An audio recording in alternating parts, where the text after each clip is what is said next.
Lord. Since last one, we have been preparing with a lot of reverence and humility and being blessed to be part of this.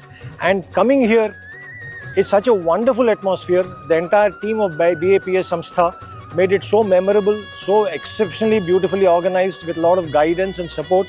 Today, Palki Yatra, we could see everybody's involvement wholeheartedly. We thoroughly enjoyed this one. आम्हाला बिलकुल वाटत नाही की आम्ही परदेशात आहेत. आम्हाला असं वाटतं की आम्ही आमच्याच मायदेशात आहेत आणि आम्ही इंडियामध्ये आहेत आणि आम्ही इंडियातले सण आणि वार इथे साजरे करतो.